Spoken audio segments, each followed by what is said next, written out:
Vamos conversar agora com o Jorge Misael. O Jorge Misael, ele é cientista político, especialista em governança pela UNB, Universidade de Brasília, doutorando em ciência política pelo Instituto Universitário de Lisboa.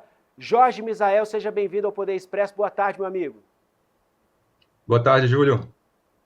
Jorge, é quase Júlio. Tem um Júlio lá e um Jesus aqui. O sobrenome é o mesmo. Mosquera. Meu amigo Jorge Misael, muito obrigado pela participação aqui no Poder Expresso. Antes da gente começar, eu te convido a ouvir com a gente aqui o que o presidente Lula falou a respeito dessa denúncia oferecida pela PGR, mais especificamente em relação ao ex-presidente Jair Bolsonaro. Vamos ouvir juntos aqui. A decisão de ontem é uma decisão da Procuradoria-Geral da República. Ele indiciou as pessoas. Eu não vou comentar um processo que está na Justiça. A única coisa que eu posso dizer é que, nesse país, no tempo em que eu governo o Brasil, todas as pessoas têm direito à presunção de inocência. Se eles provarem que não tentaram dar golpe, e se eles provarem que não tentaram matar o presidente, o vice-presidente e o presidente do Superior Tribunal Eleitoral, eles ficarão livres e serão cidadãos que poderão transitar pelo Brasil inteiro. Ora, se na hora que o juiz for julgar, chegar à conclusão que eles são culpados, eles terão que pagar pelo erro que cometeram. Portanto, é apenas um indiciamento. O processo agora vai para a Suprema Corte e eles terão todo o direito de se defender. É só isso. Não posso comentar mais nada do que isso. Misael, essa denúncia vindo agora, enquanto ainda estamos nos desdobramentos, na repercussão da divulgação da última pesquisa, apontando queda histórica na popularidade de Lula. Tem potencial, o condão, esse oferecimento de denúncia, de influenciar na popularidade do presidente Lula para mais ou para menos? Positivamente, no primeiro momento não, Jesus, especialmente porque Lula vem enfrentando dificuldades no seu governo, muito por um quadrante ali econômico e articulação de governo. Isso não tem necessariamente a ver com as implicações judiciais e também de posicionamento do seu principal oponente, Jair Bolsonaro. Então, eu não vejo que vai ter algum tipo de relação para eventualmente crescer e aumentar a popularidade do presidente Luiz Inácio Lula da Silva, porque ela vem enfrentando dificuldades outras. E aí está um contexto também interessante da nossa Constituição, né? Ela coloca de ser cumprido o devido processo legal. E a parte fundamental desse devido processo legal é justamente o oferecimento da denúncia. A partir desse momento, todo o núcleo ali bolsonarista, inclusive ele, os seus filhos e os seus principais aliados, deixam de ter voz sobre a construção de uma narrativa, que eles sempre diziam que estavam sendo afetados e perseguidos por um ministro da Suprema Corte.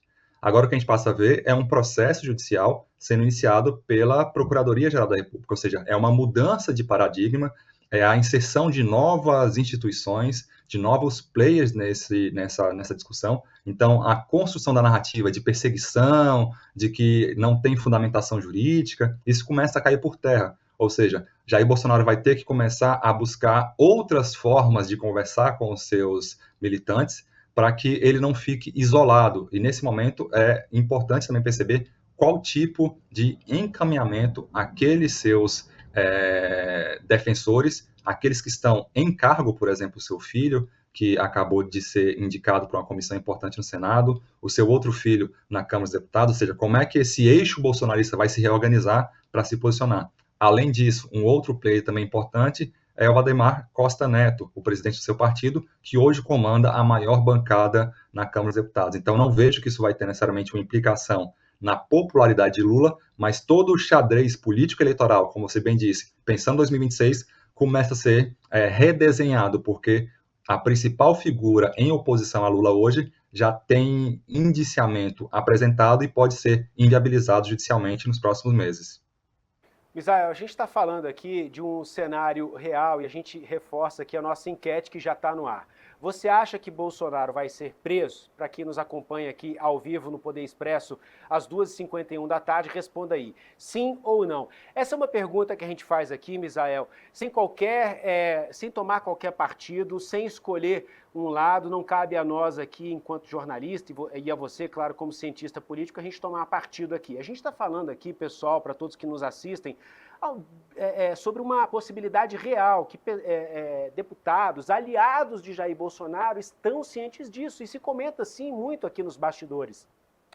Não que a prisão venha a ocorrer efetivamente, mas a prisão pode ser pedida, pode ocorrer uma prisão domiciliar lá na frente, enfim. Por que uma pessoa pode ser presa enquanto não é condenada? Se a pessoa oferece algum risco de lá na frente, em eventual condenação, não cumprir a pena, ou se ela está atrapalhando as investigações, coagindo testemunhas, desaparecendo com provas e por aí vai. Ou, quem sabe, também um risco à ordem pública. Essa é uma outra possibilidade da prisão ou de uma medida cautelar, uma medida restritiva de direito. A gente lembra aqui que, nesse contexto, Jair Bolsonaro está com o seu passaporte retido pela Polícia Federal por ordem do STF. Então vamos pensar aqui, Misael, do ponto de vista do grupo de Bolsonaro, o pior dos cenários, que seria ele totalmente afastado da vida pública ou, quem sabe, até eventualmente em uma prisão em razão de uma condenação. Como seria para ele, que é o principal expoente da direita brasileira hoje, exercer esse protagonismo ou, quem sabe, até um antagonismo para bater de frente com o presidente Lula, que até o momento é o principal nome da esquerda?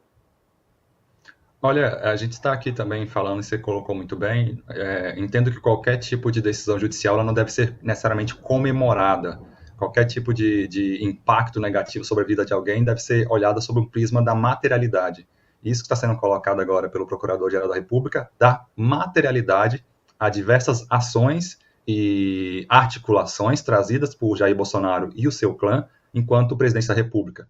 Então, esse é o primeiro ponto para a gente colocar aqui. Um outro elemento que também é importante trazer é que ele já deu indícios de quem poderia o substituir em caso de inviabilidade da sua candidatura em 2026. Ele disse que o seu filho, Flávio Bolsonaro, é muito qualificado, ele disse que a Michelle pode ser colocada como candidata, ele disse que o Eduardo Bolsonaro já tem histórico e uma atuação que o credenciam para essa cadeira, ou seja, o que ele dá uma indicação muito clara, Jesus, é de que ele não vai abrir mão de que a cabeça de chapa dessa eventual candidatura fique longe do seu raio de influência, ou seja, muito dificilmente a gente vai ver um candidato ser o cabeça de chapa dessa direita bolsonarista que não seja necessariamente alguém que tem o sobrenome Bolsonaro, ou seja, Michelle Bolsonaro, Flávio Bolsonaro, ou até mesmo Eduardo Bolsonaro, serão os herdeiros naturais, uma vez que a condenação e a inviabilização e possível prisão de Jair Bolsonaro começa a ficar mais clara e tangível no cenário de curto prazo. Então, esse é o primeiro indício que ele dá de que não vai abrir mão, e até importante colocar como é que o partido de Bolsonaro e dos seus filhos vai se posicionar nesse caminho. Vai deixar que Bolsonaro exerça essa tamanha influência de dizer quem vai ser o seu sucessor, quem vai ser o seu indicado, ou Valdemar Costa Neto e ali o grupo do Centrão vai tomar a dianteira e apoiar candidaturas outras, como já foi aventada a do Gustavo Lima, ou a, talvez do Ronaldo Caiado do Mato Grosso, do Goiás, ou até mesmo Ratinho lá no Paraná, ou seja, existem outras candidaturas possíveis dentro do campo da direita que deveriam ou poderiam herdar o legado Bolsonaro, mas de proatividade, do ponto de vista de proatividade de Bolsonaro, ele não vai deixar o seu legado na mão de alguém que não tenha seu sobrenome. Ele já disse isso em mais de uma vez e eu não vejo que isso vai ser alterado. Ele vai manter, sim, essa indicação, essa bênção política eleitoral dentro de alguém que ele possa exercer o máximo de influência possível. Ele até brincou em uma entrevista recente dizendo que se a Michelle fosse candidata, ele possivelmente ficaria com a Casa Civil. Isso dá um indício de qual nível de influência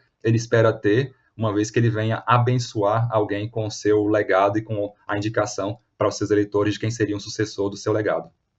Misael, em São Paulo tem Tarcísio de Freitas, que é um nome conhecido nacionalmente, até por ter sido um dos principais ministros da gestão Bolsonaro, ele teria que abrir mão de uma eventual reeleição, que tem uma chance grande de ser reeleito em São Paulo, né? Lá ele consegue ter ali, de certa forma, ter um cenário bem favorável para essa reeleição. Então ele deveria abrir mão para disputar a presidência, correndo o risco de, no final dessa eleição, não ter nem o mandato de governador, nem o mandato de presidente, não ter qualquer mandato na mão. Então esse é o trade-off dele, né?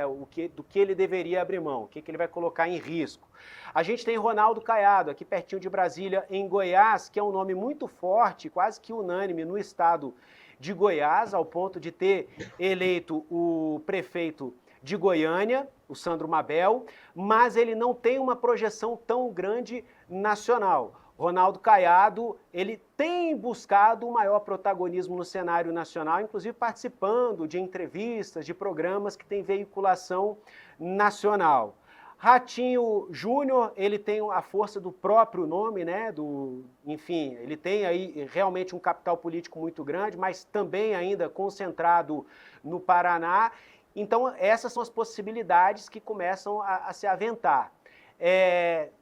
Partindo do pressuposto de que Bolsonaro recue lá na frente, dessa ideia de ter alguém muito próximo do seu núcleo familiar ali, como cabeça de chapa, ou quem sabe havendo um racha na direita. Como você enxerga esse cenário? Pode haver, de fato, um racha na direita e algum desses players que eu mencionei aqui virem disputando ali internamente entre o eleitorado de direita a preferência do eleitor? Sim, o racha vai acontecer agora ou ali na frente. O racha está aí e é questão de tempo para ele se tornar algo mais perceptível na massa da população. Por quê? Porque candidaturas como a do Ronaldo Caiado, vale lembrar, Caiado já ocupou todos os cargos eletíveis possíveis. Ele já foi deputado federal, foi senador, foi governador por 2 mandatos.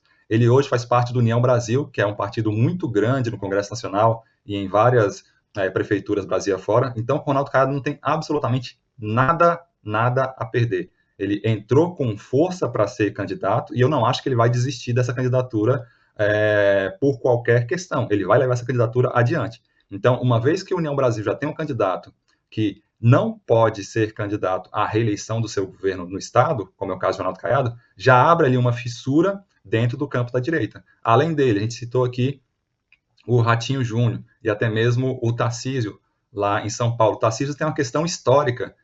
Historicamente, governadores de São Paulo que tiveram nesse mesmo momento que tomar a decisão de concorrer a uma reeleição ou disputar a presidência, aqueles que disputaram a eleição para presidente perderam. Serra foi assim com todos os outros. Então, fica aí um histórico, um legado também já de percepção de que o paulista e o paulistano não percebe muito bem não digere muito bem essa mudança de uma candidatura de governo de estado que tem ali uma aceitação para a presidência da República. Parece um voo muito alto e que até agora ninguém conseguiu alcançar. Então, a fissura na direita já está aí e essa fissura pode abrir, inclusive, espaços para outsiders. A gente viu as pesquisas recentes colocando o Gustavo Lima entre os 2, 3 principais nomes ali. É engraçado, é um cantor que não teve necessariamente um histórico político, que às vezes brinca com as suas falas, mas a gente já percebeu que isso, mundo afora, até mesmo no Brasil, acaba trazendo um elemento a mais para a eleição. E ele vem como esse elemento a mais, estou citando ele, mas podemos citar outros nomes, que vão também ocupar essa fissura que vai acontecer. Ou seja, uma vez que Bolsonaro não poderá, à medida que o inquérito avance, disputar a eleição, quem vai herdar isso? Ele pode apontar alguém como Michele Bolsonaro que vai ter adesão ou não, maior ou menor, das suas alianças. E o restante de todo aquele volume de votos, quem vai ficar com isso? Então a disputa começa agora, essa fissura vai se amplificar ao longo do tempo, e a gente tem aqui algumas percepções. Para mim, candidatos que não podem concorrer a governo de estado são candidatos que não têm nada a perder. Por isso eles vão entrar agora com muita força, e eu recomendo aí acompanhar os passos de Caiado. Jorge Misael, cientista político, muito obrigado pela participação aqui no Poder Expresso. Até a próxima. Obrigado, Geras Mosqueira. Um abraço para você.